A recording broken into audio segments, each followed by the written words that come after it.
people of East Turkestan should not be designated as indigenous people.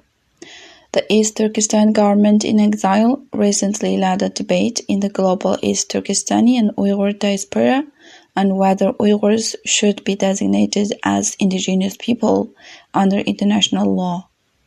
The discussion is centered on the critical issue of whether indigenous rights include the right to independence.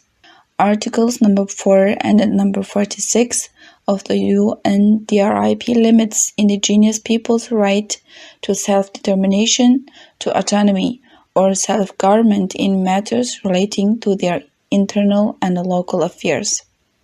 Do you think that Uyghurs, Turkic peoples in East Turkestan, should be designated as indigenous people